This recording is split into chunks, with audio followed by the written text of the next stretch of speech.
It's now time for the Billy C. Show, part of the BillyCBoxing.com network.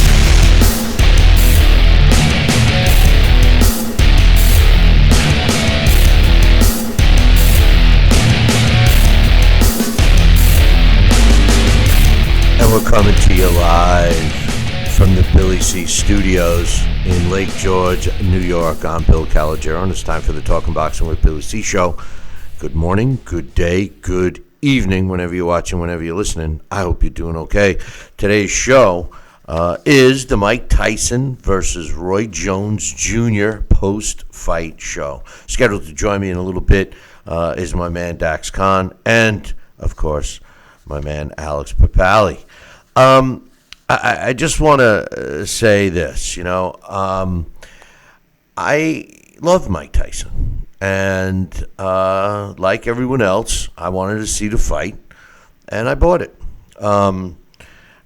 So before I get into the fight, my opinion, and of course we'll hear Dax's and Alex's a little bit later, but here's my thoughts, my initial thoughts. Number one, put the fight aside for a second.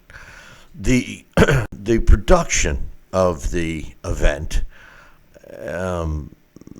was decent in terms of the picture, the view, the what we got to see, the way the ring was set up, the lighting.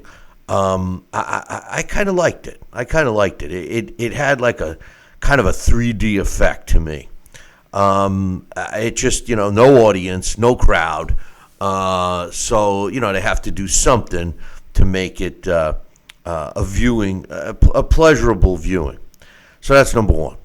So I didn't mind that. Number two, never liked the mixture of music and boxing. Okay, you either go to a concert, you want to go to a rap concert, you go to a rap concert, or hip hop, whatever you want to call it. You go to the concert, right? You're not going to buy, and they've tried it before. Rock Nation did it.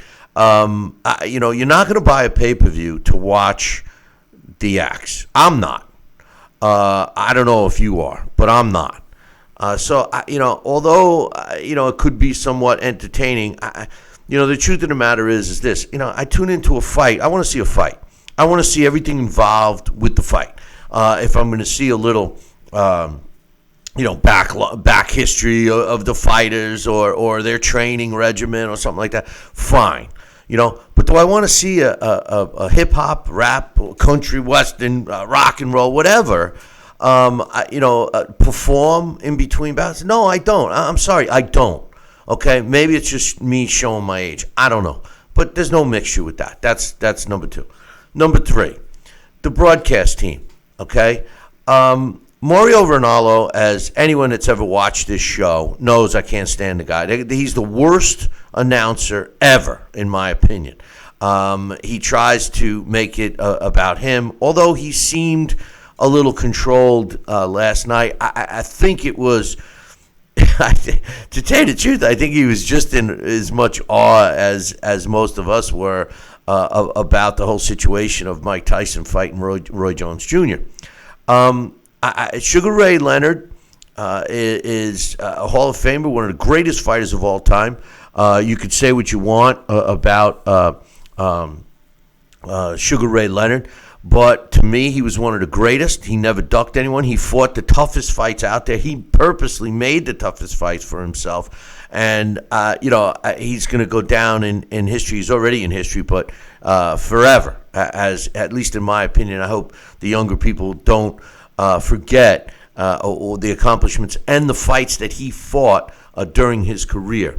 With that said, he's a boxing purist. I know Sugar Ray Leonard. I've met him several times, have extensive conversation with the guy.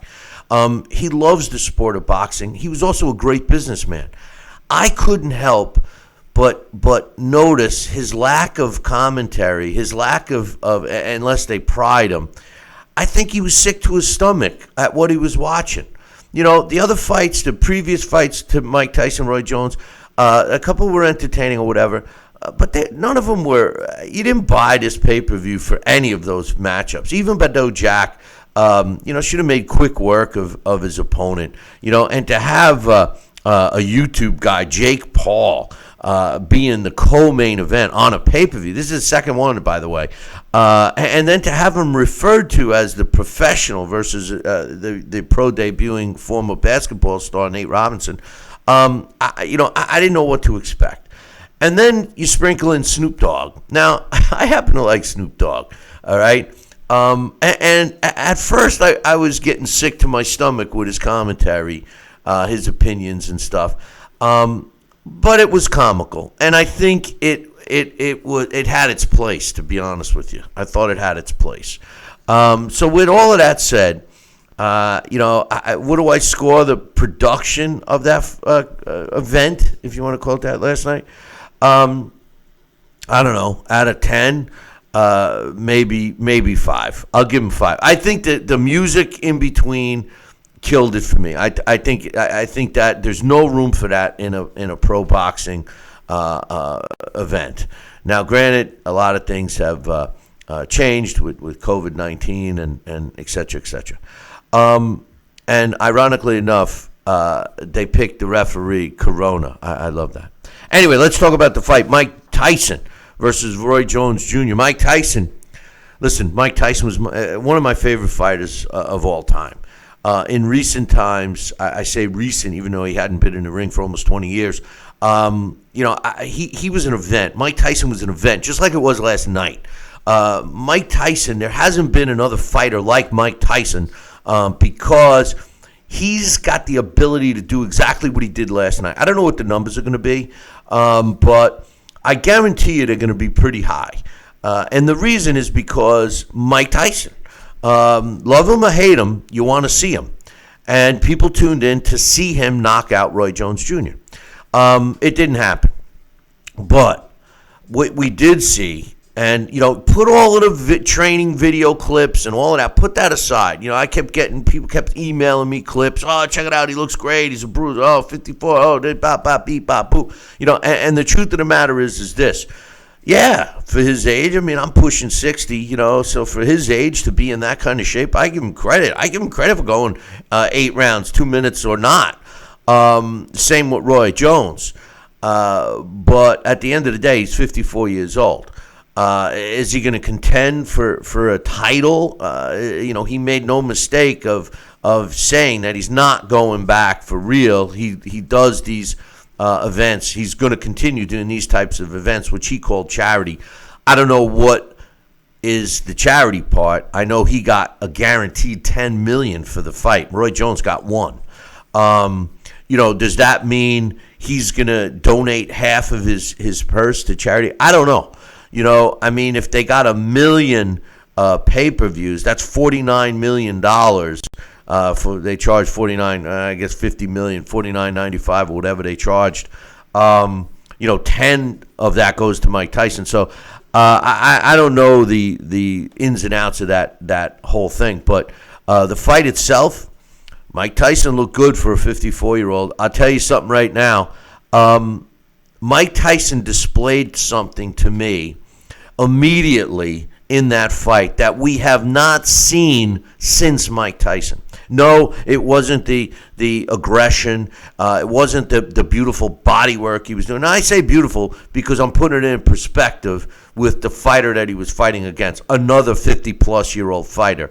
But Mike Tyson did something that is a fundamental part of the sport of boxing, and he displayed it last night with ease, and something that I have seen fighters today, top fighters, that they don't do. And you know what that was, boys and girls? Cutting off the ring. Mike Tyson was able to cut off the ring. Roy Jones Jr. had no problem running around and wanting to make it a hold, clinch hold, land a couple of shots, whatever.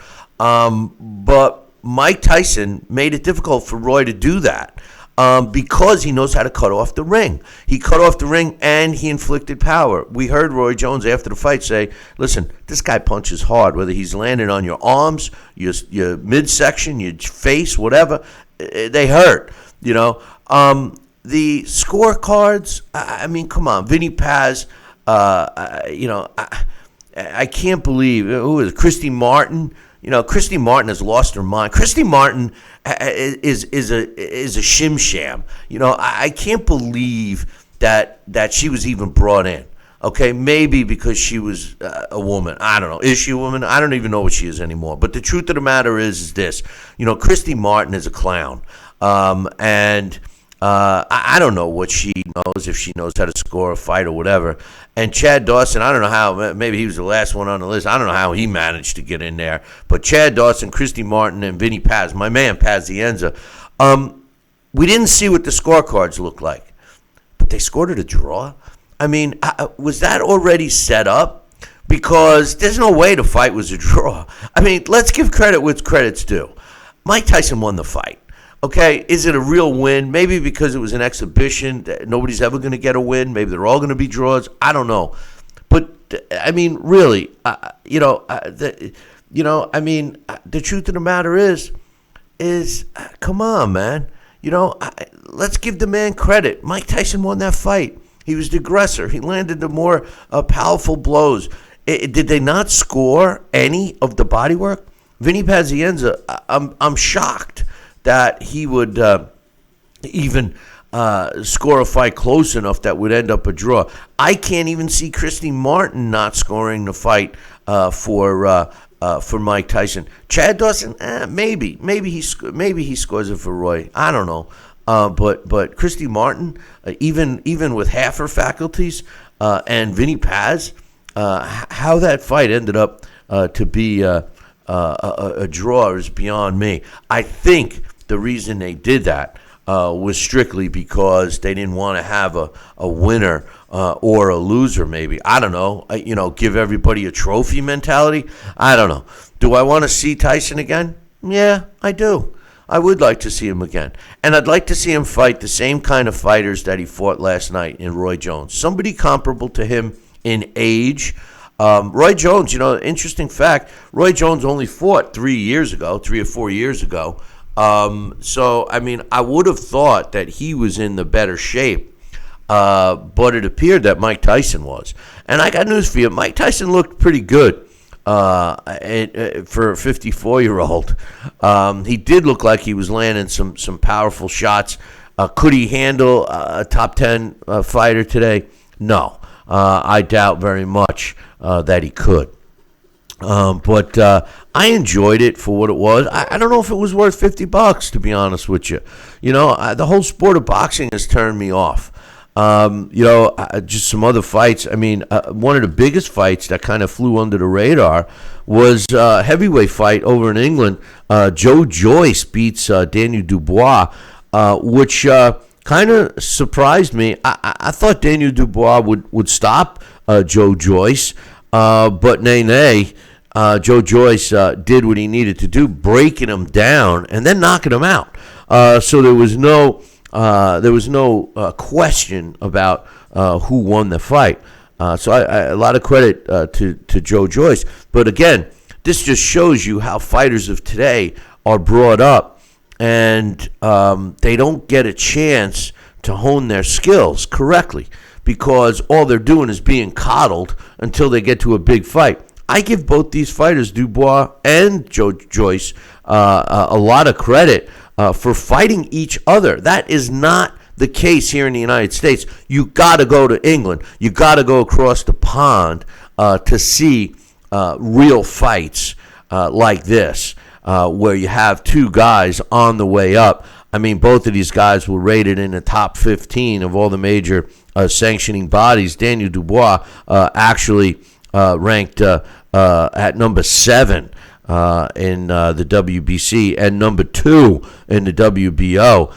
Devastating loss for him for his rankings and his potential title shots. So that's that. And then in a fight the other night, Daniel Jacobs. Daniel Jacobs was a fighter that I really liked, and then I kind of veered away from him a little bit. And then I was ringside for his fight against Canelo Alvarez, and the truth of the matter was I thought that Daniel Jacobs was about to really bust out. He fought a smart fight against Canelo. But he's he got rid of that bum trainer that he had for the longest time. But all of a sudden he's fighting so cautiously now, and he's demonstrated that he can take a shot. I mean, that was the knock on him, that he had a suspect chin or whatever. But he's demonstrated that he can take a good shot.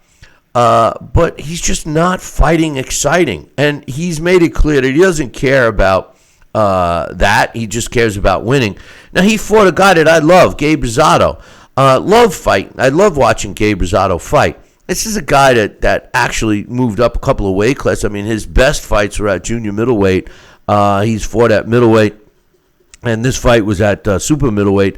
And he did his own. He did everything. He held his own in this fight. It wasn't an exciting fight by any stretch of the imagination. But on one of the scorecards, Rosado won 115-113, and the other two judges had the same score for Jacobs. I just think that Daniel Jacobs should have fought a better fight, in my opinion.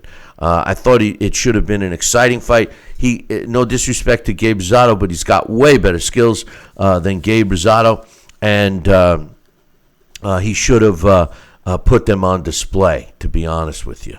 But anyway, Mike Tyson looking decent last night for sure, at least in my opinion. I was disappointed with the scorecards, to be honest with you. I really thought that the fight was Mike Tyson's. I mean, I didn't think it was close, to be honest with you. And I was extremely disappointed that they did that.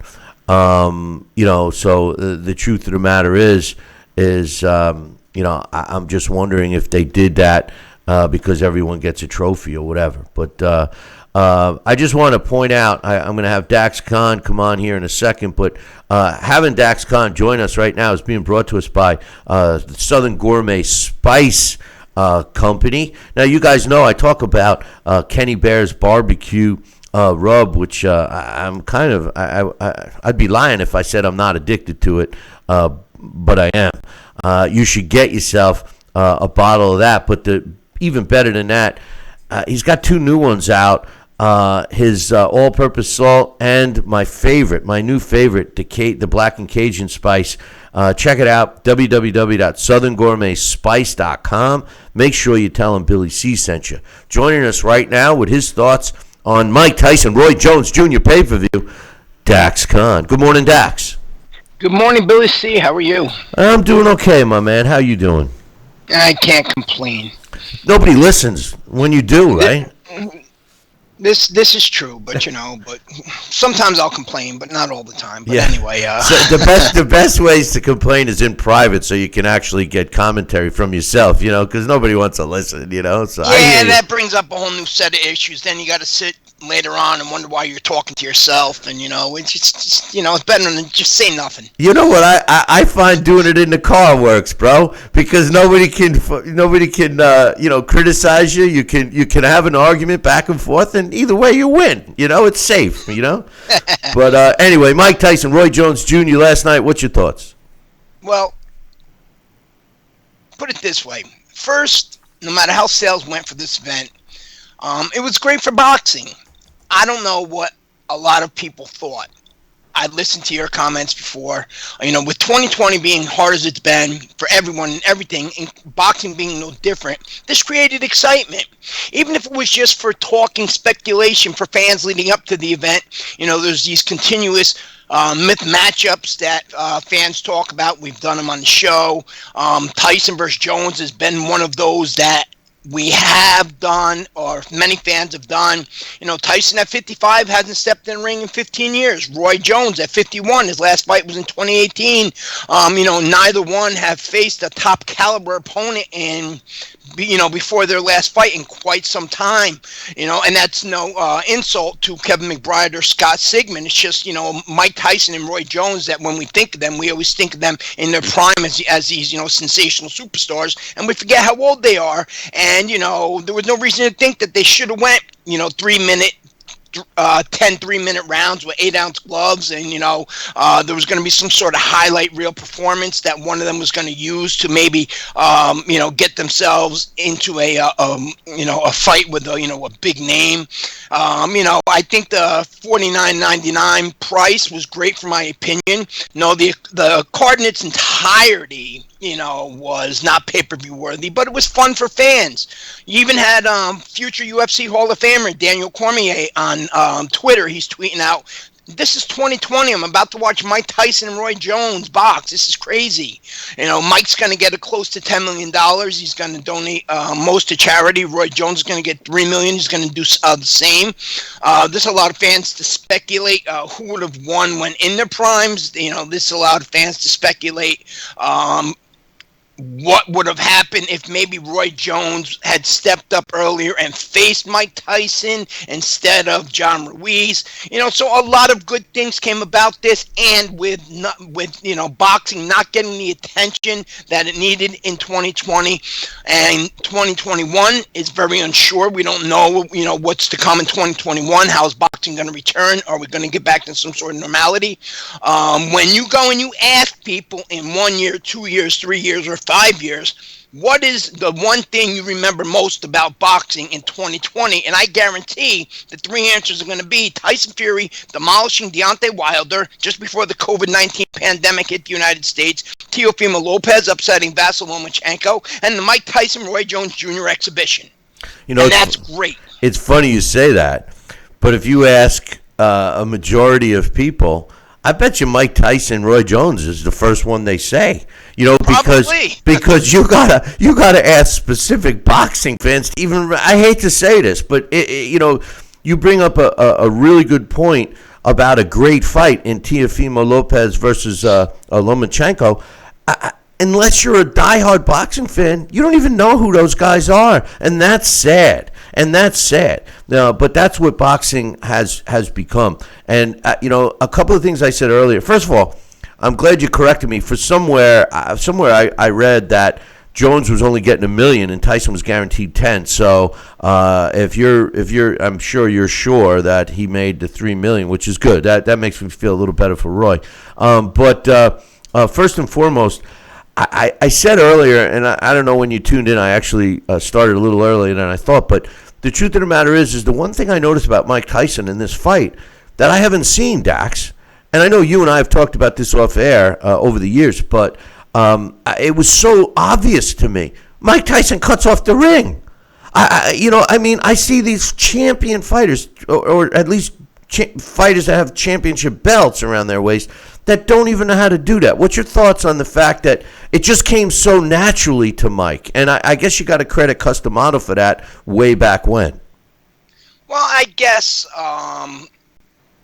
we get this vision as fans, whether or not we're commentators or just general fans, which we all are. That's how we get involved in this, is we get this thought inside our head about certain fighters that this is all they can do. Mike Tyson, always we had the image that, he's just this go out, go after, knockout, kill machine. And a lot of times we forget the early Mike Tyson, when he used to come out and he had such a great style, that Customato style. Matter of fact, we have a young girl named Faye who just recently turned pro, and she fights out of that Catskill Customato boxing gym with George, and she comes to our gym for sparring, and she uses that same exact style, and she looks just like a young Mike Tyson. But, it's a style that's meant for a younger fighter, stronger, more explosive fighter. But, Customato, make no mistake, he taught all his fighters, the complete skill set.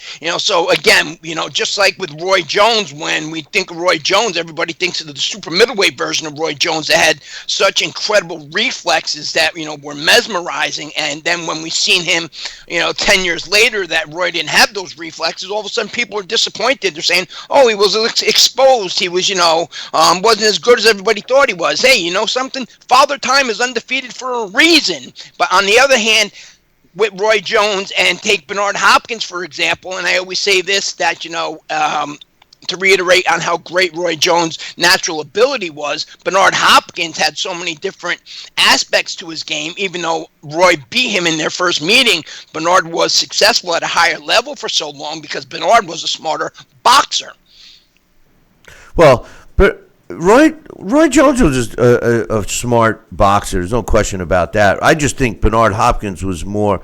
I don't know. Wow, that could be a whole show. Roy relied more on his speed and reflexes, where Bernard had to rely on, on ring smarts. And, certain things, don't leave a fighter as they get older. The speed will leave, the timing will leave, but, ring smarts won't leave, Bill. Experience doesn't leave. No, you're right. I guess I didn't understand your point at first, but I tell you what that's a show in itself to discuss the two careers that you just mentioned, Roy Jones Jr. and B-Hop, because although they're both great fighters, totally different styles and the way they approach the sport. And it's funny you say that because Roy Jones was fighting exactly like the middleweight and super middleweight version of Roy Jones Jr.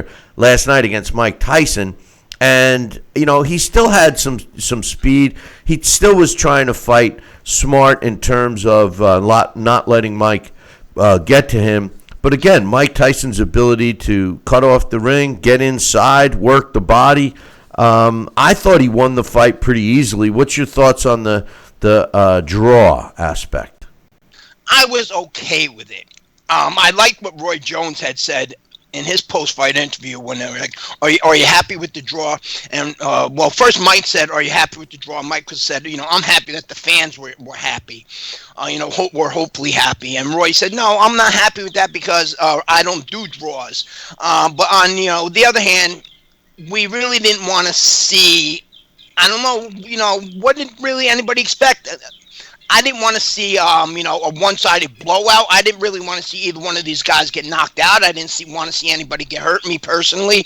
And I just took it for what it was, entertainment value. I think a lot of people, Bill, looked too deep into this. It was entertainment value, and it was actually built up brilliantly when they started 5-6 months ago with the little clips of Mike Tyson hitting the mitts. And again, it was a short little clip. Neither one of them looked as good inside the ring as they did in the pre-fight build-up and pictures that were taken at certain angles and that, So, in the end, long story short, Bill, I just thought it was great for the sport. I thought it was a lot of fun, and I thought it was something, to keep boxing, a little bit relevant in 2020 in a year that's been hard all over the world. Bill, just to go on that, remember something, boxing is, the beauty of boxing is that it stands the test of time. The first $1 Million Gate was just as the Roaring '20s was starting to hit full effect in 1923, I think it was. And then we had the Great Depression when everybody was out of work. Times were a whole lot tougher than they are right now. But something? We had guys like Tony Canzoneri, we had Maxie Rosenblum, we had Benny Leonard, Barney Ross, we had Kid Chocolate, guys that were out there fighting. And even though people had no money, they managed to tune in. Not on TV, but I'm saying 10 Live. It kept their minds distracted from the daily struggles. And it kind of, it gives people, including grown-ups, somebody to aspire towards and say, something, if this guy can do it during this hard time and they can progress and move forward, I can too. And that's something that's always been beautiful about boxing, because boxing has shown it can survive the toughest times, which encourages a lot of people. They can survive the toughest of times. Mike Tyson didn't need this fight. Roy Jones didn't need this fight. They did it for the fans. It was a lot of excitement, and I'm happy with it. As far as a draw goes, something, it was a draw. Really, did we want to see anybody get knocked out? Did we want to see anybody get hurt? What would the benefit have come to see somebody winning on a one-sided, one-sided shutout? Really, can you explain to me what would have made that? What would have made this event any better if something like that would have happened? Two things. One, you're 100% right. The history of boxing, during the worst economic times, boxing has always been the best. They, have succeeded with that. and it's something that is pretty remarkable. As far as the lack of knockout, I noticed Mike going a lot more for the body. Maybe he wasn't trying for a knockout to the head. He wouldn't have minded seeing Roy Jones go down from a broken rib or something. But I do disagree. I do think that there's a lot of people that were looking for the knockout. They were expecting a knockout. What do you got, a green screen now? What are you getting all fancy? I am. I'm getting fancy. I'll tell you what, man. Moving up in this world. You certainly are. I wish I could show your studio right now, and we'll work on that moving forward. But yeah, I do think people were. I think there were people that tuned into this fight that were expecting a knockout. But anyway, listen. I wanted to ask you your thoughts. We got another big fight coming up next week. The only thing, just real quick, the only part that I was saying that the negative on this is that, we have heard some other fighters talk about making comebacks, legitimate comebacks, one being Oscar De La Hoya, who hasn't fought in 12 years, and we know how that did not end well for him. And of all people, he calls out Gennady Golovkin. Oscar has always called out the best, but, that was one thing about this whole thing that kind of worried me, is how many of these guys that have been out of the ring 10, 12 years are going to come back, and, is this going to kind of be a regular type thing? And, not everybody, by mentioning their names, Mike Tyson and Roy Jones automatically creates a buzz. You're going to get some guys out there, they make this comeback, and it's not going to be such a buzz. It's going to be a really dreadful affair. And, and if Oscar De La Hoya should come back, maybe try somebody like Jose Antonio Rivera, who I know is available in more Oscar's, size and age, rather than Golovkin, who would have massacred De La Hoya even when he was a middleweight back in when he fought Bernard Hopkins, let alone nowadays. So that's just one thing in this that concerns me about this whole thing, is seeing a lot of these boxers starting to come out of the woodwork because they feel that they can rejuvenate their career. I think it's more like, in Oscar's case, I think it's more like rejuvenate Golden Boy Promotions. And I also think that a lot of these fighters are looking for a payday. That's what it boils down to, in my opinion. Fighters come back because they're looking for a payday, or they're and that could be two reasons. It could be a big payday, or it could be I need money. I'm broke. So in any event, we have a big fight coming up next week. Errol Spence Jr. is taking on Danny Garcia. The fight was originally scheduled for November. It was pushed back. As far as I know, it's still going on. It's a pay-per-view, which kind of bothers me, but it is a good fight. How do you see it going? I do believe it's going to be a big test for Errol Spence. Danny Garcia, he's a live dog in this fight, in my opinion. Danny's a live dog, in any fight. Talk about earlier how we were saying people get in their mindset of a fighter and whether or not certain division or certain style or certain age. It's kind of like that with Danny Garcia, where everybody just always envisions the 140-pound version of Danny Garcia. No, he hasn't been as effective at 147, but he has been a top-tier and elite-level fighter. And definitely, as you stated, he's going to test Errol Spence. And we're going to find out in this fight, really, even though Danny's not a big puncher, how much damage was created to Errol Spence that might not have been mentioned, other than a few teeth being replaced and some cosmetic surgery after that accident. Because Danny Garcia, he has those check hooks and he's a very sharp puncher, and after a few rounds, if Errol Spence Jr.'s face is not really fully healed and there is any damage, Danny Garcia is going to kind of expose that, and then we're going to know whether or not Errol Spence is going to be able to continue on as a top tier fighter, like we've seen with Kell Brook just recently when he faced Terence Crawford.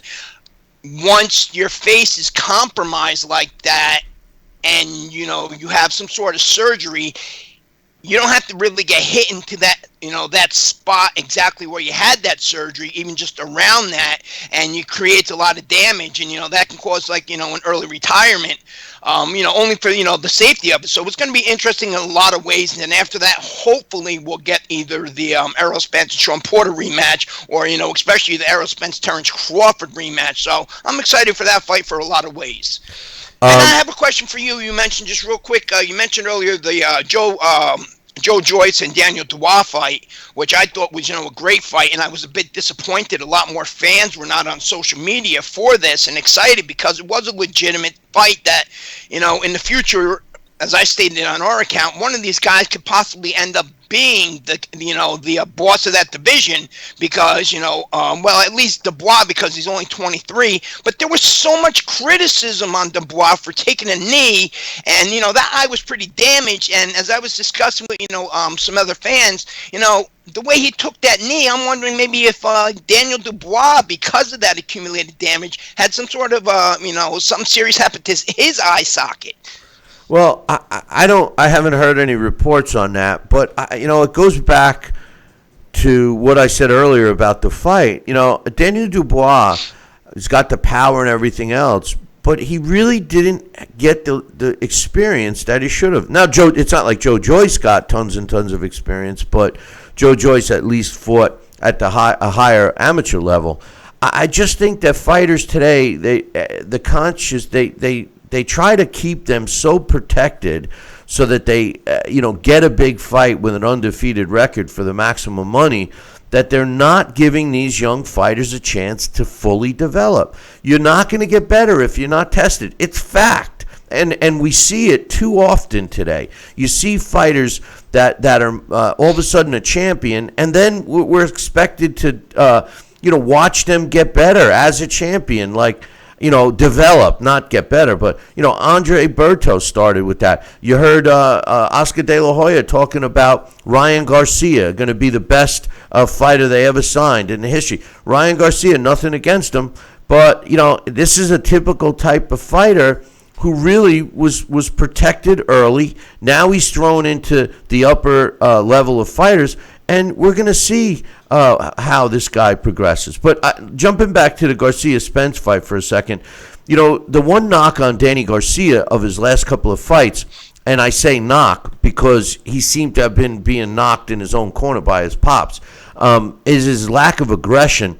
I personally feel that Danny Garcia needs to be aggressive in the Errol Spence fight. I know Errol Spence has better hand speed and will be the bigger fighter in that ring, but I think that Danny Garcia has to take it to Errol Spence and try to land some damaging blows on the repaired face, just like you said. Do you think he's going to do that, or do you think he's going to fight the way he has in his last couple of fights where he's kind of waiting for that counter punch, that pinpoint shot? Sometimes fighters can't do that when they're fighting a bigger, stronger guy. That just doesn't work when you're not the bigger guy.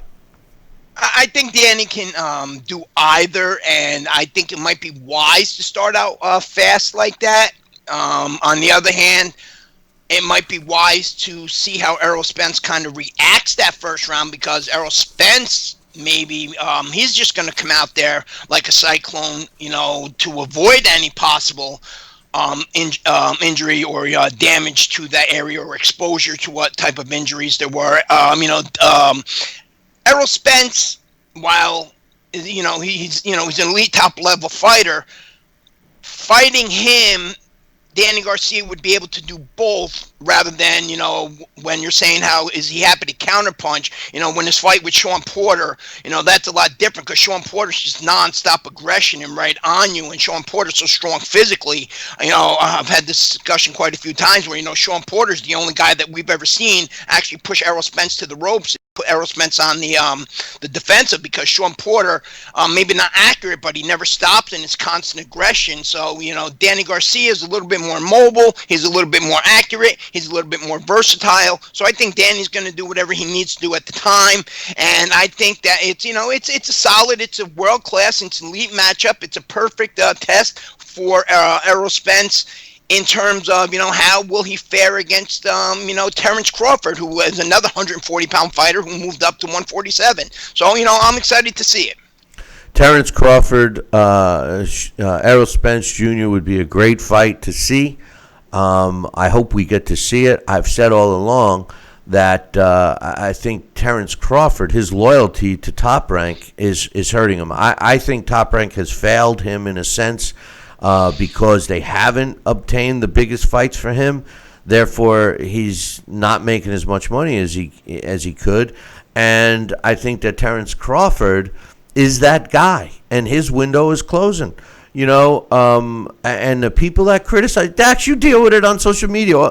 I mean, the people that criticize Terence Crawford's resume just doesn't know boxing. I mean, this is a guy that has fought. People forget that when his name first busted onto the scene, he was the opponent for 3 fights in a row. Then all of a sudden, maybe we should sign this guy. Maybe Omaha is a hotbed for fighters. But I love Terence Crawford. He's got that mean streak. I'd love to see him and Spence. I really would. Terence Crawford. Yeah, I can kind of agree with what you're saying with Top Rank. But when you sit there and you think about the current welterweight division, think about who all the top names are signed with, and just think, they're all with the PBC, and they kind of do that little bit of a circle, back and forth.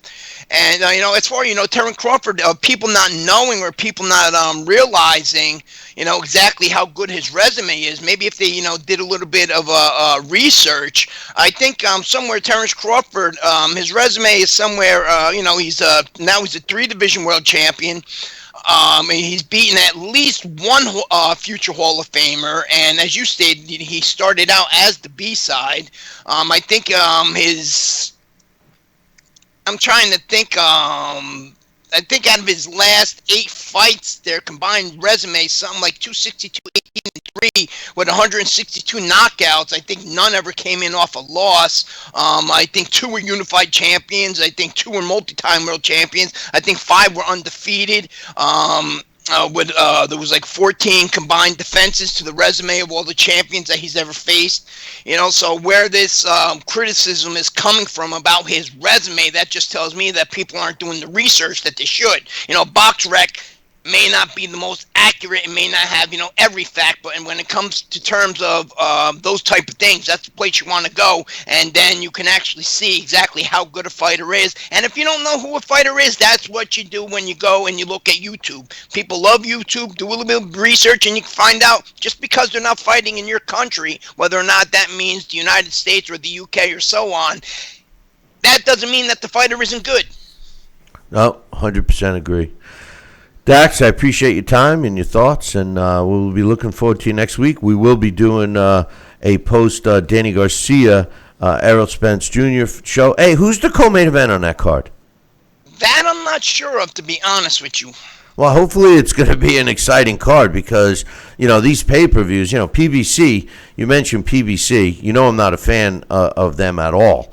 Right. But the truth of the matter is everybody loved the PBC because the word boxing and the word free were used simultaneously with PBC. Now, the last several fights are all pay-per-views, and I understand some of the reasoning behind it, but and quite honestly, I don't mind paying for a fight. I just want to see a good card, not just the main event. Last night was a special case, and I thought they priced it accordingly. But from what I understand, the Garcia Spence Jr. fight, I think it's $79.95. So hopefully $75 the last time. I believe the undercard bill is nothing but prospects and a couple of veterans. I think Josecito Lopez is on there, but I think the rest of it is like guys like Vito Melanicki, maybe Julio Ceja, Miguel Flores. Really nothing that would make you think that it was worth $75. Not at all. Yeah. Remember, we come from the Don King era when on HBO championship boxing, was 4 and 5 world title fights against, with the genuine world champions, not just belt holders. Exactly. And that just came for free. And oddly enough, just one last thing, somebody had mentioned last night about the price tag. I think it might have been Steve Kim on Twitter saying how he thought that it was an appropriate price tag, $49.99, $50 for the Tyson Jones fight. And it kind of brought me back for a minute because I'm remembering when Mike Tyson was at the height of his pay-per-view draw career as a draw, in the early 90s. That's exactly what his fights used to cost to order on pay-per-view, and people were complaining then. Yeah, well, I don't think anybody complained about shelling out $50 last night And it's going to be Now interesting. $50 for any pay-per-view, you're happy. You think you got off cheap. Well, it's going to be interesting to see what the general consensus of the performance was, and I'll be looking to you to get me some feedback on that. But Dax, we look forward to you next week, brother. All right, everybody, enjoy your day and enjoy your week. Take care. That's my man, Dax Khan. Check him out on our website. He does all of our all the hard work, basically, on the website. So make sure you tune in for that. Don't forget, coming up later on the show, I have, I guess I'll call it my mailbag. I got a bunch of emails that we're going to read, and some I'll give you my thoughts on them and get you guys, your listeners, thoughts and all of that stuff. The show to this point, don't forget to get your copy of Title Bout Championship computer game. You can do that very easily. Just visit our website, www.billycboxing.com, and click on the Title Bout Championship computer game banner, which is right there on the front.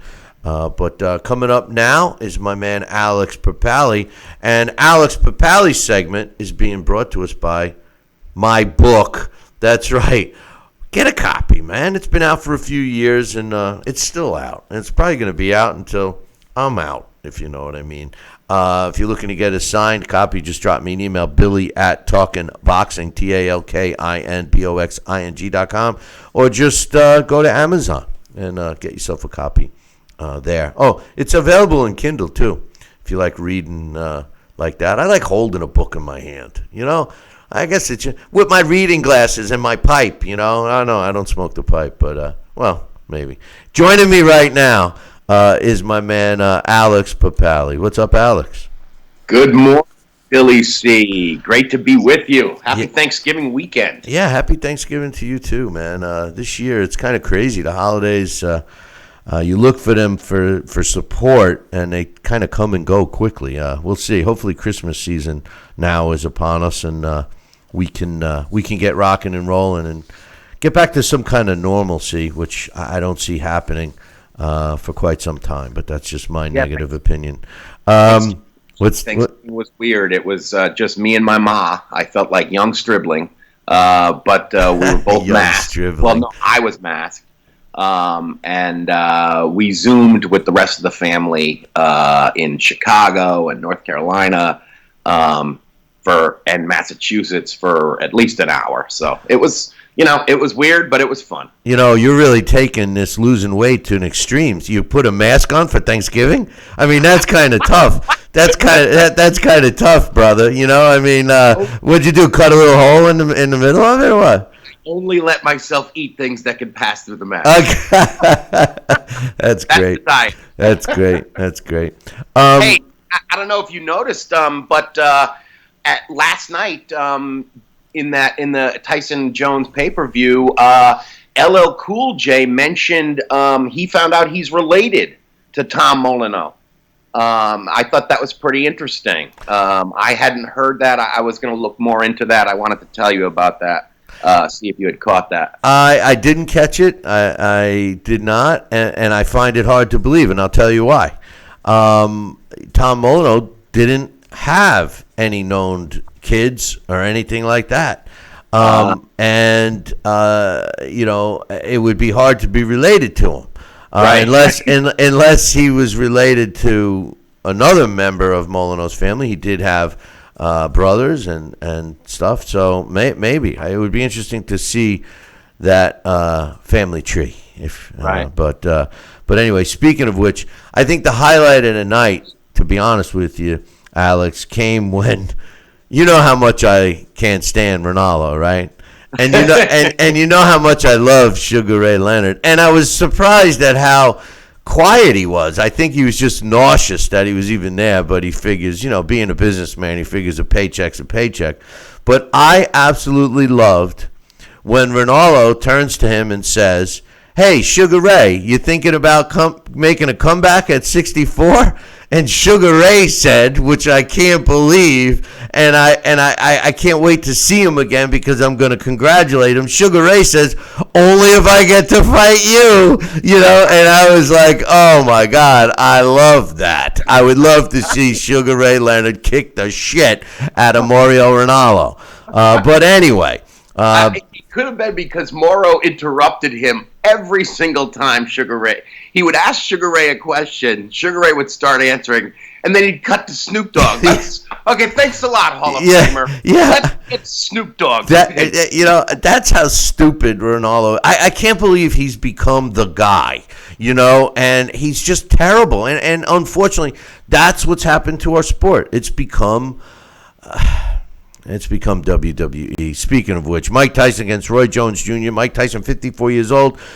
I liked what I saw. I don't want to see him fight anybody else, but I mentioned earlier in the show, and I got Dax's opinion as well. The one thing that stood out to me as clear as day about the fight, aside from the fact that both guys were in decent shape, and that everyone got a championship belt and no one actually won the fight, aside from those things standing right out in front of me, was the fact that Mike Tyson cuts the ring off. It comes naturally to him. We see so-called champion fighters today that don't know how to do that. And it was the most enjoyable thing to watch for me last night was to watch Mike Tyson maneuver a running on his bicycle, trying to stay away from Mike at all costs, Roy Jones, and still Mike got him in position to land those what looked like devastating body shots.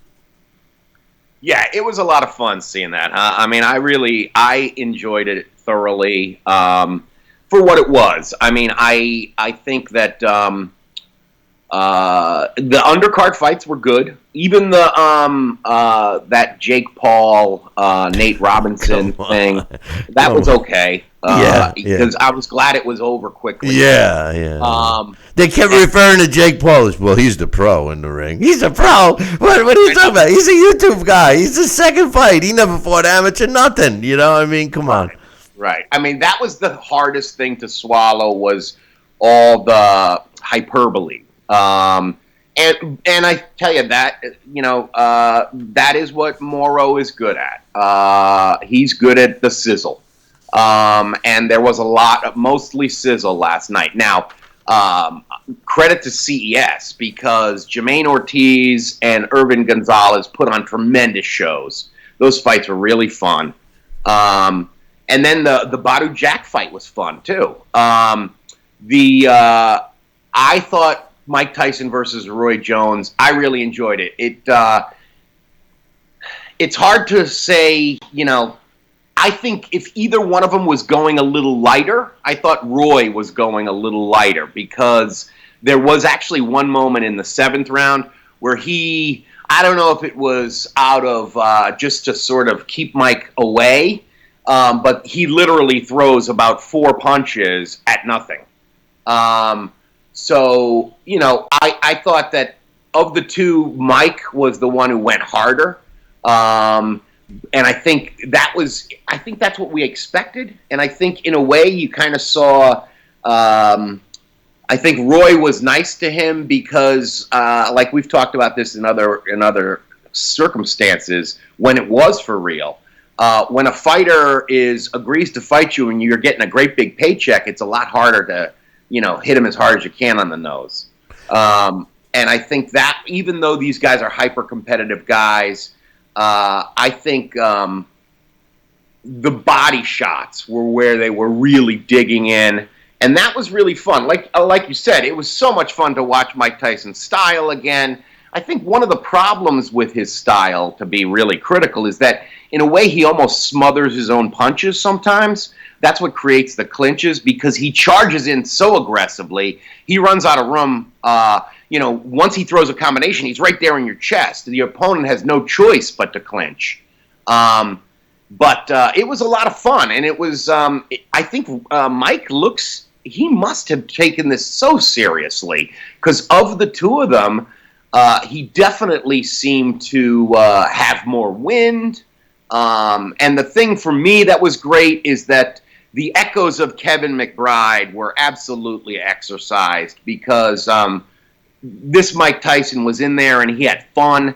He didn't quit. He tried. He was a good sport. In that sense, it was a lot of fun, and I enjoyed it. You know, I it's interesting you said the body shots because I really think that might have been an agreement. You know, not because Mike Tyson's hardest shots were to the body. Absolutely. And his style, although it may appear to smother, like you mentioned, you know, if you think about it, when a fighter clinches, there's always one part of the body that's open. There has to be, because unless they're clinching in a bear hug type of a way, and Mike Tyson is very proficient at utilizing that free hand and working that side of the body that is open. And he did it last night. You know, some of the things that he did, it kind of bothers me that the sport of boxing had to wait 16 years for him to get back in the ring to see those kinds of things again, when other fighters should be learning from it. I think the path of the sport, where Mike Tyson clearly now, especially after seeing it last night, Mike Tyson is the last of that warrior type of a fighter's mentality. They're no more, because the way a fighter fights now is safety first. Safety first in every aspect of the game. You know, safety training, safety this, safety that. Don't knock him down. Don't knock him down. Don't if he looks like he's getting hurt, you better stop the fight, Mr. Referee. You know, I mean, it's a bunch of left wing. Boxing's become left wing. Okay, I mean, let's be real. This has become a wacko left wing sport, and you know, it's ridiculous, and it's sad to see. Because Mike Tyson, this isn't brain surgery, what Mike Tyson did. You know, Customato trained that style with every fighter he fought. He trained. And because Mike Tyson was one of the last to receive that kind of training, and then ultimately with Kevin Rooney, we haven't seen it since. And it's alarming, because it's a fundamental part of the sport. Working the body, cutting the ring off, come on. Yeah, and I think the thing, more than anything else, I think what we know about Mike Tyson, and I think why last night, I think is going to end up when we see the numbers, if we ever see the real numbers. I think we probably will, though. I think it's going to be very successful, because if there's anything Mike Tyson's good at, is entertaining. And his style, that's an entertaining style, because you're right. Excuse me, even if we think about some of the great performances, Teofimo Lopez is, you know, I mean, yeah, one of the best performances of the year, arguably. It was kind of dull for quite a few rounds. Mike Tyson was never in dull fights, and I think that was the thing. Even though that fight last night, they were maybe going, you know, 70% of what they would have gone for real, maybe even a little less. I don't know. To me, it reminded me very much, and I don't mean to compare myself to Hall of Famers by any means, but when we were in high school, we used to spar in our basement, and sometimes it would get pretty intense. But there was always agreements that it was like, okay, this is going to be body shot only, you know? There would be certain rules, and that's kind of what we saw, in the sense that they described it as heavy sparring, and that's really what it was. And that was fun. I think it would have been interesting if there was a crowd there, because I wonder. I think they would have been very enthusiastic just seeing the two guys. It was funny the way Snoop kept saying, my uncles are fighting. Hey, he's like, Grandma. Yeah, no, Grandma. he's you got to break up these uncles. He was, you know, at first I didn't like it, but after a while I liked him, and I'm going to get to that in a second. Yeah. I'm going to get to that in a second, but listen, I'm going to go out on a limb and say this. I'll bet you that this fight did 1 million views. I'll bet you it does 1 million views. And the talk about this fight, even though it wasn't promoted that well, it really wasn't. I didn't even see commercials for it. And I admit I've been turned off by all sports. You know that, but I haven't even seen commercials for it until last week. So I'll bet you that it ends up doing 1 million buys. And I didn't like the fact there's no reason to have people keeping score if you're not going to keep a legitimate score. There's no way that fight was a draw. Okay, there's no way. Mike Tyson won the fight. But in the future, let's not even have scorekeepers, because if there's no one's going to get a win and they're going to end up as a draw, as long as somebody doesn't get hurt and get knocked out or whatever, so be it. Let it be that. I don't know if anybody would have a problem, but to try to sell it like that, and I liked Mike Tyson and Jim Gray. No matter what atmosphere he's in, he's still an asshole. I mean, they really picked some of Billy C's favorites. I mean, Jim Gray is the biggest asshole. He's one of these guys that I would love to just punch in the face. I can't stand him. And he even disrespected Roy Jones. He asked him because he pulled a Mario Ronaldo. He asked Roy Jones a question and walks away with the mic like he's like they had a time restraint. Like somebody was gonna, like, he only had 30. We only got 30 seconds. What's your answer? No, you don't have 30 seconds, Jim. You have as long as you want. This is part of the shtick. I mean, come on. And he says to Mike Tyson, though, the one thing that was interesting answer, he says, you ready to do this for real, Mike? Mike Tyson says, basically, fuck no, I ain't doing this for real. I'm going to do this I'll do it again. I'm definitely going to do it again, but I'm going to do it for charity. And it is what it is, And I said charity. I know he's getting $10 million. I wonder how much of that's going to charity, because he's a businessman. Did you notice some of the sponsors? Oh my God, the sponsors, Bill, were hilarious. Yeah. I know. I saved it for her, and she's going, "What? Weed maps? What's that?" I said, yes, it is what it is. Snoop Dogg, what's he doing? Yeah, well, you see where this is all going. Anyway, speaking of that, one of the MMA guy, I forget his last name, but his first name is Israel. He's dropping F-bombs. Snoop comes out smoking a blunt. Yeah. It was very different. It was a funny night. It was. And the thing is so let's talk about that for a second. Number one, in the beginning of the show, I opened the show with my opinion on the production. And, I will say this. I thought that the layout, the way the ring looked and the lighting, I thought it was cool. I kind of liked it.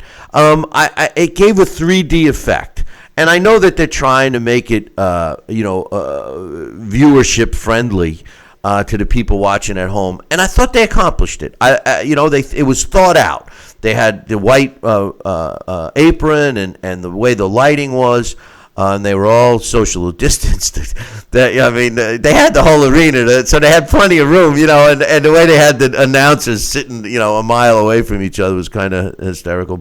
And their choice of referee, Mr. Corona, that was like, of course, Corona. I know. Of course, that's his name. They thought of everything, Alex. They thought of everything, even the referee naming him Mr. Corona, so yes, they thought of everything.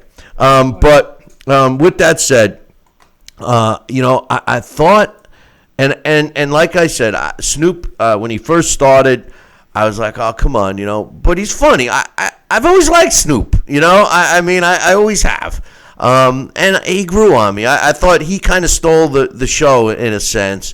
But I don't think there's any room for music. Aside from a ring entrance, people aren't tuning in to see, hip hop, rock, whatever kind of music, and boxing. It's either or. You want to see music, go to a concert. You want to see boxing, go to a boxing event.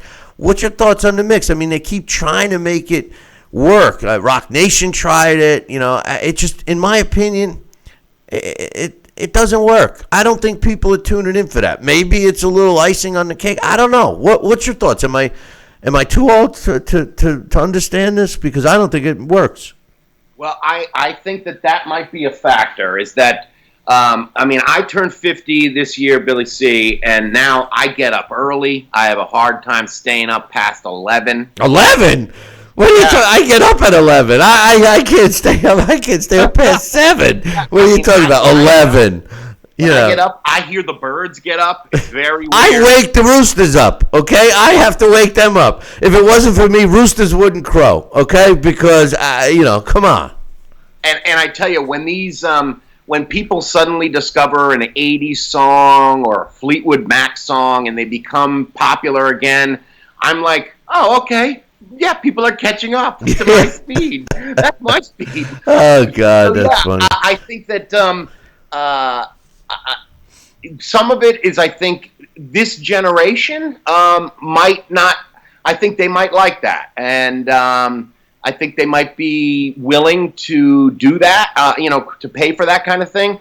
It didn't bother me, especially with this quarantine life we have now, because there's so much distractions. So I was just able to do other things, and I had the volume up on my computer enough that when I came back when the songs were over. Yeah, okay. So basically, you did like I did. When the songs came on, you went and did other stuff, and then you come back. I watched Snoop's medley, though. Yeah, it's good to go to the bathroom, grab a drink, it's all those things. I'm banging down half calf, half decaf. Oh, wow. Just so I can stay up. Oh, wait a minute. You haven't discovered what I've discovered.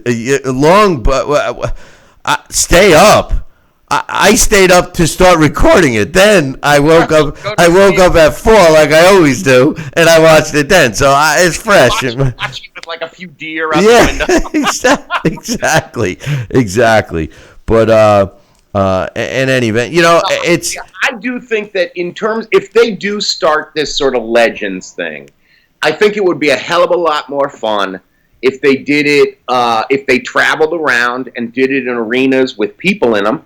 Now, that might not be the reality of things. That could work against it. See, I don't know. This is interesting because Mike has changed. In a way, Billy C., this is, and he did even mention it in the pre-fight, that he was going to throw punches with bad intentions. Well, bad intentions at 54 are different than they are at 26 or 21. And I think bad intentions are for younger men. And I think that that Mike Tyson, this was recovery Mike Tyson. And in a way, it was enjoyable because his style is fun to watch. And for a while, he stopped fighting like that in his actual career because of so many back problems. So it is, just in terms of a personal victory, he's got to be pretty psyched because for 54 years old, he's in amazing shape. So I wouldn't mind seeing him go in against other 50-somethings. But I really hope it never goes beyond the level of what we saw last night. Because these guys not only have the brain damage aspect, but if they go like they were going last night, I don't think brain damage is a huge risk. Liver, broken ribs and stuff like that certainly could be. The thing is, when you're over 50, and especially in shape like that, your muscles stay in good shape. The connective tissue doesn't. So one of these days, they could horribly destroy an elbow or a shoulder or a knee. So it is risky to have these 50-year-old fight leagues. But I think there's enough guys out there to make it interesting. I mean, what about Tyson Hopkins? I don't know. These would be fun. But it's not, it's not the same. To me, Daniel Dubois versus Joe Joyce was certainly much more entertaining. This was a novelty. No, you're right. You're right 100%. And I do think that the injury factor is an important one, but I think that the training regimen was probably tougher than what they faced last night.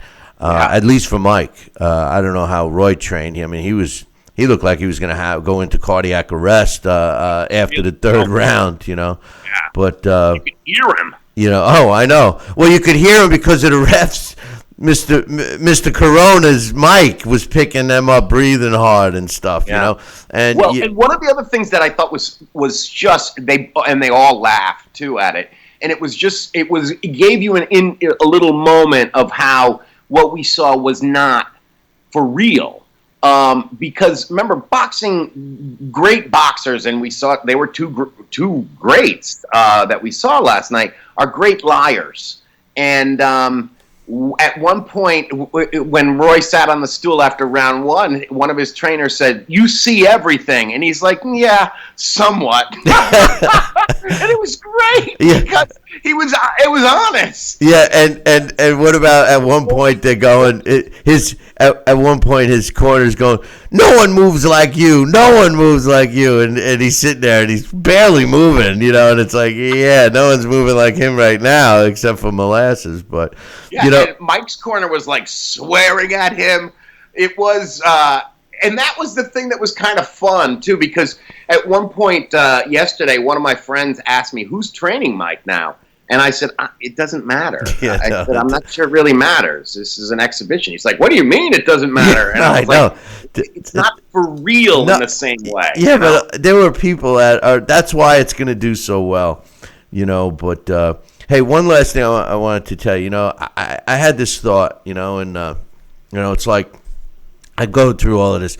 You know, everybody gets a trophy and all of this, and it was evident last night. And I started thinking about quality control, you know, in the United States, you know, as we're doing things, manufacturing or whatever, which is we're probably not going to be doing much of anything anymore. But we were doing a lot of our own manufacturing again and all of that stuff. And the quality control and the pride factor in the U.S. is kind of, well, it's hard to find, you know.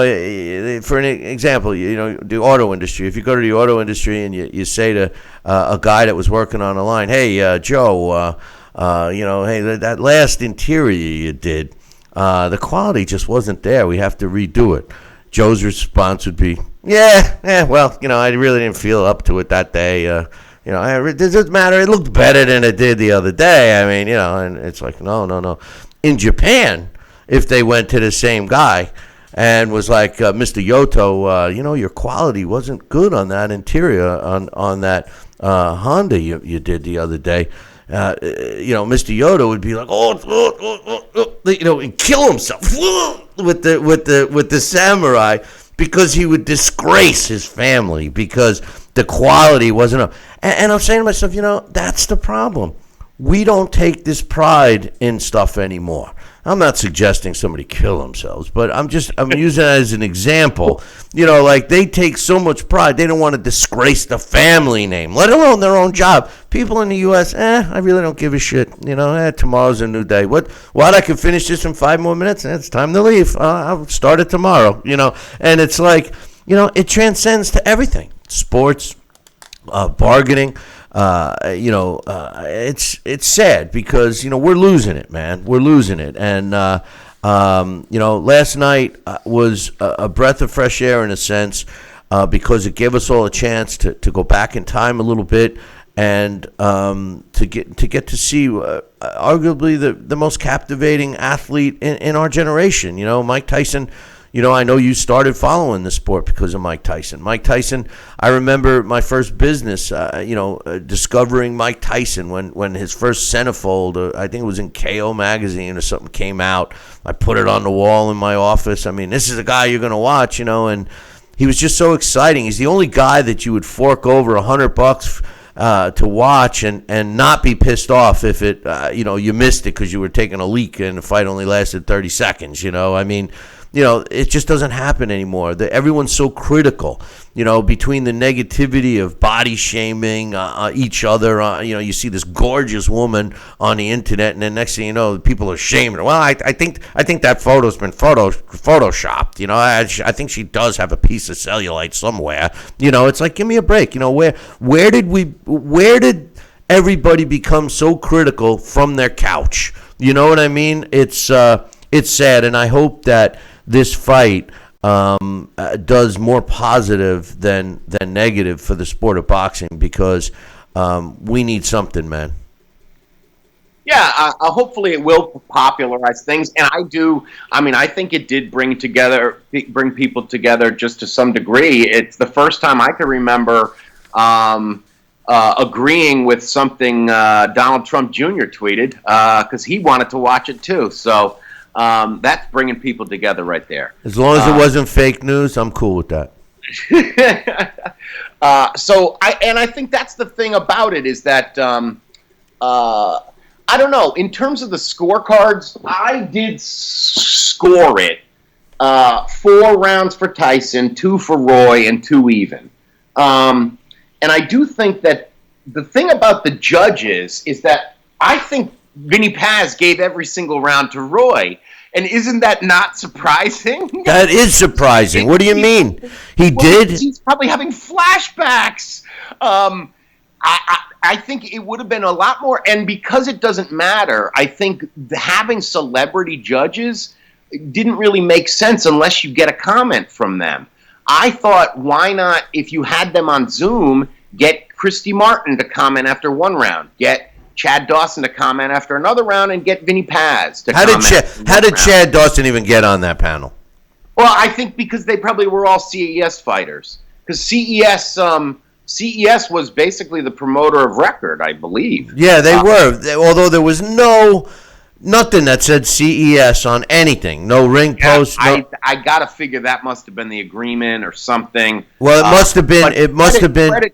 It must have been for the undercard. And I don't think Christy Martin ever fought under CES banner, did she? Yeah, maybe she didn't, huh? But what's it called? They did. Urban Gonzalez, Joe Cusimano, which I missed that fight. Maybe that was on the free section also. Because I saw the Urban Gonzalez fight. He's from Worcester. I've seen him fight a couple times down the road at Foxwoods, and Jermaine Ortiz too, who looked really good last night. That was one of the things that, if you're a hardcore person watching it, there were things that were kind of tough and kind of eye-rolling, but I don't think there wasn't more. I didn't roll my eyes any more last night than I do with the Joe Tessitore broadcast. So I don't think it certainly wasn't terrible. A lot of, you know me, Billy C. I don't necessarily want to appeal to casuals. But I thought that there was fun stuff for both people. Especially if you were a fan of those fighters. Let's face it, those 2 guys, Roy Jones and Mike Tyson, were definitely 2 of in terms of popularity and markability in boxing, they're 2 of the Mount Rushmore American boxers. Now, that doesn't mean they're the greatest, by no means, because if you think about it, that's the 3rd Hall of Famer Mike Tyson has beaten, and arguably one of the best, because Holmes was faded and Spinks was too heavy. And then Holyfield and Lennox Lewis starched him. So, I don't know. In that, there is some interesting stuff there. But, of course, it wasn't for real like it would have been in 2003 when I would have favored Roy, because I think Mike Tyson at that time psychologically didn't want to box anymore. He barely could finish the training camp for Clifford Etienne without tattooing his face. And I think it would have been the most intense first round we ever saw, because like we saw last night, Roy would have had to establish the distance and put some leather on him to slow him down on his way in, or make him hesitate on his way in.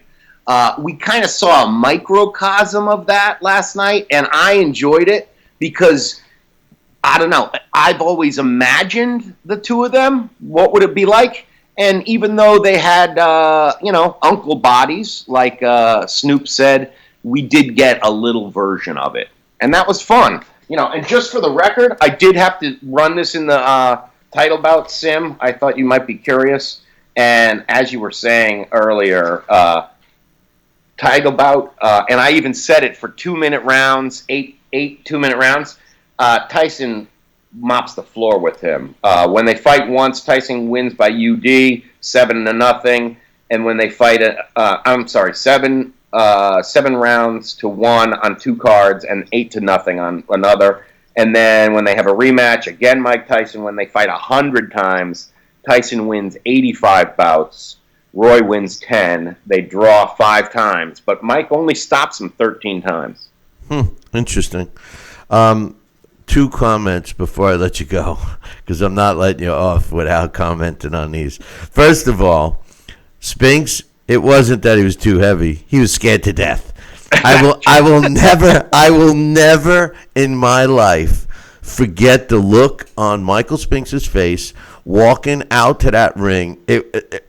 If someone was actually pushing him, it would have made more sense, because he was beaten before he started that ring walk. There was no way. I'll never forget the look on that face. And equally so, I'll never forget the look of confidence on Evander Holyfield's face when he was walking out to fight Mike Tyson. So those 2 images will forever be burned in my head.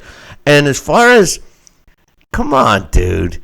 This whole event last night was set up and geared for the casual fan. The diehard boxing fan, no, we watched it, but it wasn't set up for us. They knew we were going to watch it. They set it up for the other fan and hopes that they would get the buys. I think they got 1 million buys. We'll see. It will be interesting, because I don't think anything has done 1 million since Mayweather-Pacquiao. Yeah, no, I think it's going to be up there. I really do. I think this weekend is going to do nowhere near. I'm really disappointed that Spence Garcia's pay-per-view, but I'm real disappointed about that. I don't like the PBC and everything they stand for, and they've totally screwed us as boxing fans and their fighters, and they've coddled their fighters. They've come on, the Charlo brothers. I think of the PBC, I think of the Charlo brothers, and I think they're both scams. They're twins that are both champions. So whatever. But and is the price tag $79.99? Is it? I don't know. No, that's what I thought. That's what it was last time. Wow, I sure hope not, because because you're right. The undercard is there's no stellar. I love watching Josito Lopez no matter what, But in any event, we will be back next week, and we'll do a post Danny Garcia Errol Spence fight, and hopefully we'll have some interesting things to talk about, and hopefully they don't give both Danny Garcia and Errol Spence title belts after that fight, because that's what we're leaning towards. Everybody gets a trophy. Everyone wins. Hopefully by the end of by next Sunday, they'll announce Mike Tyson versus Shannon Briggs. Yeah. Yeah. Come on, let's go, champ. Let's go, champ. Alex, it was great chat with you again, and I look forward to next week, brother. Great talking to you, Billy C. Take care. See you later. That's my man, Alex Papali, doing what he does best. Argues with me. No. So listen, I want to read some emails, and that's being brought to us in part by Adam Pollock's new book on Jack Dempsey. If you haven't gotten a copy of this, definitely do it. Nobody writes the way Adam Pollock does in terms of completeness. I've read his whole all of them so far. He's started with John L. Sullivan, going right up to all the heavyweight champions. Jack Johnson was one of the most complete history of his career, and this book is as well. Make sure you tell Adam Pollock Billy C sent you. And I also want to remind you that there's no better seasoning than what Southern Gourmet Spice puts out. Visit the website, www.southerngourmetspice.com. Get yourself a bottle of the Kenny Bears all-purpose salt. And my new favorite, the Cajun seasoning. And don't forget their signature one, Kenny Bears barbecue rub. It's addicting, so be careful, but definitely get yourself a couple of bottles. Go online and place an order, but before you do, demand a Billy C discount and tell them that Billy C sent you. It's important that you do that so they know where you heard about them. You know what I mean? But good stuff. Love it. As a matter of fact, I got to get some more of my Cajun black and Cajun spice. I love that stuff. Okay, so I want to read some emails. Now, some of these emails I've had a little bit. So if we go back in time here, like this one's from the last week in second to last week in October. It's from my man Alex T. The other Alex. He says, welcome back, Billy C. It was a nice surprise to see a podcast update today. By the way, subscribe to our podcast. You can visit our website, BillyCBoxing.com, and click the podcast, and you can subscribe to it. Apparently, we're kicking ass in India, so I want to say hello to all the listeners in India. So shocked me, because the UK was always my biggest fan base, aside from the United States. But India, wiping out both the U.S. and the UK. I was shocked to see that. But anyways, it was a nice surprise to see the podcast today. I missed the show like everybody else, but I don't blame you for stepping away for the reasons you've discussed. I've watched a Lopez fight outside on a 20-foot screen with a projector at my neighbor's house. I spent all week telling everyone how great this fight was going to be. So here we are, 12:30 in the morning, standing around a fire pit, freezing our asses off, and everybody looking at me like an idiot because after 7 rounds, not much was happening in the fight. Everyone wanted to go to bed, including himself. He says you can't win them all. He's referring to the Teofimo Lopez and Lomachenko fight, Vasily Lomachenko. It was a good fight. Right after 7 rounds, it became a good fight. So I hear you. I was a little disappointed, to be honest with you, in Lomachenko. I thought he should have stepped on the gas a little more, but you got to give credit where credit's due, and Teofimo Lopez is now the man in the lightweight division. This is from my man, Coach. He says, hey, Bill, being up front, Roberto Duran being my all-time favorite as far as a Lopez-Duran comparison mentioned in my show, a 23-year-old Lopez versus a 23-year-old Duran is a no-mas for Lopez. You know, I think Coach misunderstood me. I never, ever compared Lopez for being as great as Roberto Duran, ever. I think I was referring to the aggressiveness, and I think on that same show I said that Roberto Duran, in my opinion, was the greatest lightweight of all time. So I don't know, where that was coming from. But he goes on to say, putting aside today's boxing, everyone gets a belt mentality. At age 23, Duran was 44-1 with the one defeat avenged, coming to Esteban de Jesus, who, by the way, passed away. All our regrets, thoughts, and prayers go to the family and friends of Esteban de Jesus. He says Duran also wouldn't lose again another 28 fights, that being the no-mas fight against Ray Leonard. The other thing I will add is that Roberto Duran, going into that de Jesus fight at 44-0, was one of the most devastating fighters, a vicious fighter of the time. Most people remember him during the Roberto Duran era, the Ray Leonard era against Duran. And Duran had already been a veteran fighter by the time he stepped into the ring with Sugar Ray Leonard for the first time. Yes, I give Duran all the credit in the world. He says, as far as a career, it's even worse, matching Duran's 103 wins, 16 losses, 70 knockouts, leaves plenty of room for losses in his next 103 bouts, even if he pulls a super picking Mayweather-style career. Again, he's referring to Lopez.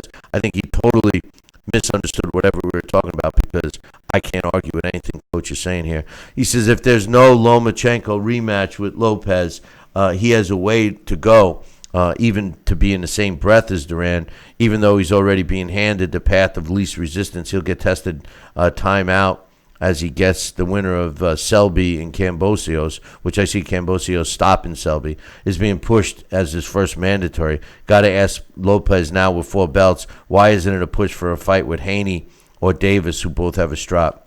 Your thoughts? I would like to see the Devin Haney or Tank Davis fight, and that's the problem with all the sanctioning bodies. I say screw all the sanctioning bodies, because when you get to a point in your career, you don't need the sanctioning bodies anymore. Once you build up a fan base, you don't need them.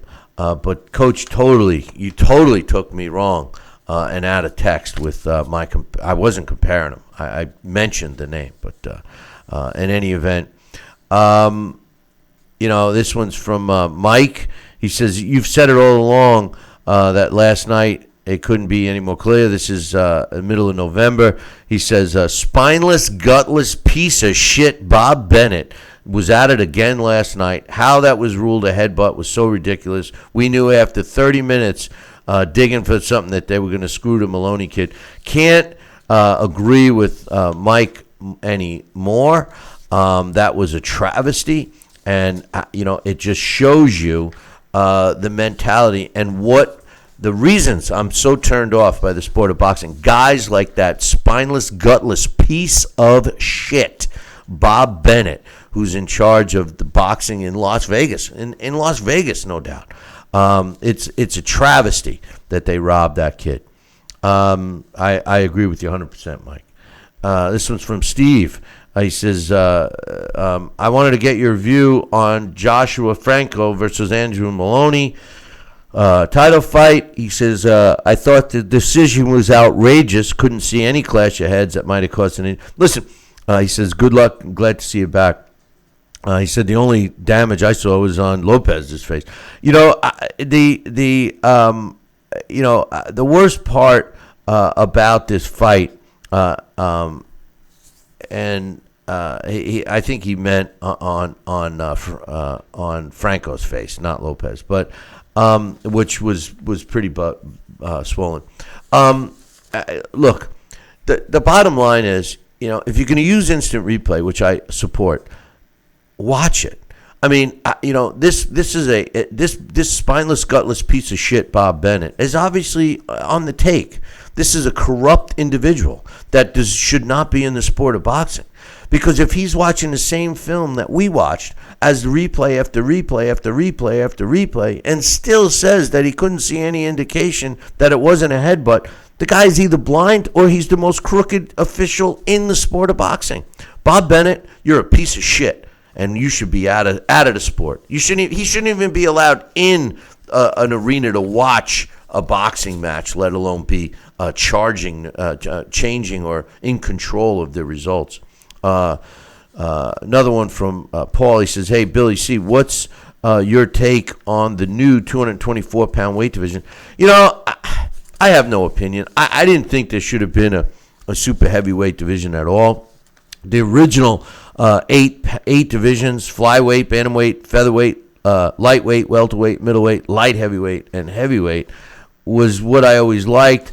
I guess I didn't mind all of the juniors coming in, but now, in case you missed it, the WBC has created a new 224-pound division for heavyweight, above 224. Cruiserweight now goes to 190 pounds, so there's a weight limit from 190, and then you could go up to 224, kind of like what a lot of the historical heavyweights were. My thoughts are, listen, all the sanctioning bodies are going to adapt this, and all this is doing is creating another title, which creates more sanctioning fees. Not only is it going to have a champion, but it's going to end up with an interim champion, a champion of recess, a super diamond-studded champion, a wannabe champion, etc., etc., etc. Hey, make no mistake, and I've had Mr. Suleiman on this show. Make no mistake, they're out for the sanctioning fees. Don't for a minute think that they give a shit about the fighters' health and well-being, and they're doing it for that. An interesting point, since the 21st century, Hasim Rahman, Lennox Lewis, Moskayev, Samuel Peter, Vitaly Klitschko, Bermain Stavern, Deontay Wilder, Tyson Fury, all well over 238 pounds. There's the justification according to the WBC. And finally, I got an email from my man Rick. He says, I hope you and all of the Talking Boxing with Billy C staff had a great Thanksgiving. Thank you very much, Rick. I hope you did too. He's just happy about his Dolphins because he's a Dolphin fan, and they're obviously doing well. And I'm a Tua fan because I'm an Alabama fan, and I'm a Jets fan too, but that's a whole nother story. So I'm pulling for the Dolphins. He says, I'm really excited about the Tyson Jones, although I'll have to catch the replay. He'll be working. He's pulling for Roy Jones, even though I'm a bigger Mike Tyson fan. I know all the buzz has been around Tyson and how great he looked punching a bag on a video, but I don't see how he's going to keep going pace with Jones, who constantly kept himself in shape and has stayed more active over the last 15 years. Honestly, I would have loved to have seen this fight in 2003, just like Alex said. When Jones was a champion and Tyson was on his way out. As far as everyone's saying it's just a meaningless exhibition, he says so was Apollo Creed and Ivan Drago. Also, Billy C., since it's Thanksgiving, I have to mention how thankful I am that boxing has been able to stay out of politics when so many of our other sports have gotten sucked in. I think it's mainly because boxing is an international sport, but for whatever the reason, I'm truly thankful for that. I've been so turned off by the other sports that I used to love, and I doubt I will ever enjoy them again the way I used to. It's not just because of the political crap. There's a lot of other reasons I've been losing interest over the years, especially with the NFL, but the politics has really pushed it over the edge for me. He says, I'm so glad boxing has just stayed boxing. I've even come across interviews on YouTube with your boy Floyd and also Andre Ward refusing to take the bait and even going as far as to challenge back when people have tried to press them about supporting certain causes or narratives. Even you should appreciate that. You know what, Rick? I do, and I appreciate that email. I, too, have lost interest in sports. I've been a lifelong NFL fan, had season tickets for the New York Jets for 33 years, loved baseball. Was never a huge basketball fan, but I did like to watch the NBA, especially in the finals. But I, too, with all the political stuff, and even with what's going on with the election to this day, and the fact that people would actually, bring certain things into it and vote a certain way just because they don't like a guy, is to me a form of ignorance. The truth of the matter is that sports should not have gotten involved. The NFL went over the edge, and I believe that they're suffering from it financially. Baseball, they did the same thing. I didn't watch one baseball game. I'm a diehard Mets fan. Basketball, they created a big problem for themselves. The truth of the matter is that the way these athletes who like to say and do things like they are part of trying to help, they're not. And I'll tell you why. Because they're not suffering like some of the people that are trying to get equal justice, social justice, equal opportunities, etc. These athletes aren't suffering.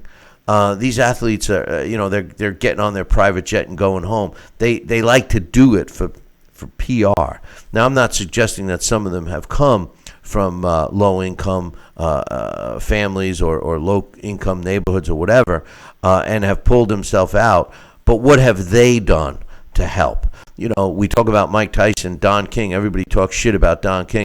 But every year, Don King hands out, I don't know how many turkeys to underprivileged families and stuff like that. So I agree with Rick 100%. The professional sports has totally went down the wrong arena, wrong way, in my opinion. And I, too, haven't watched any of it. And it's quite honestly keeping me away from boxing. And it's not because of the boxers. It's because of the fact that there's no fans.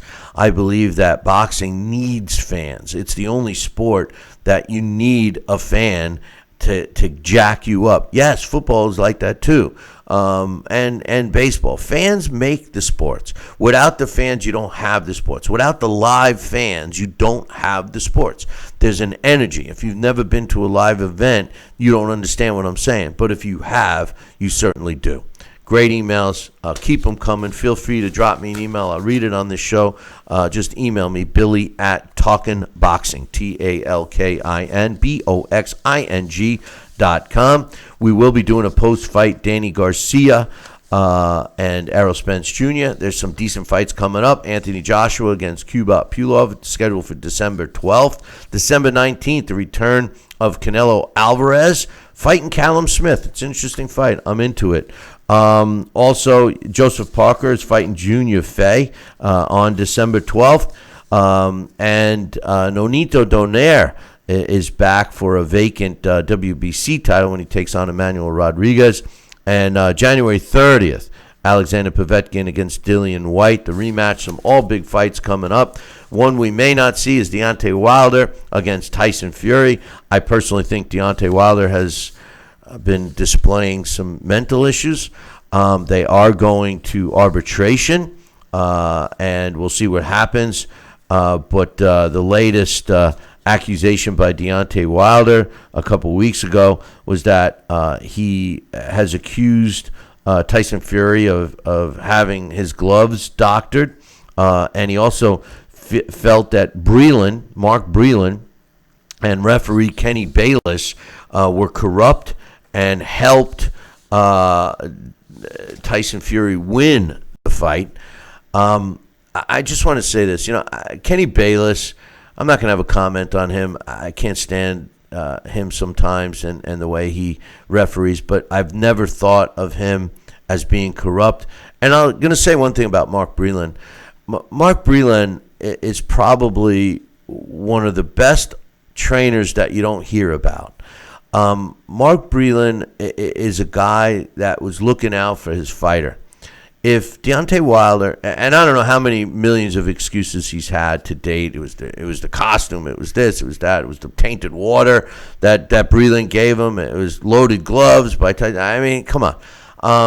The bottom line is, Deontay, you're a piece of shit, and you're a loser. You were coddled.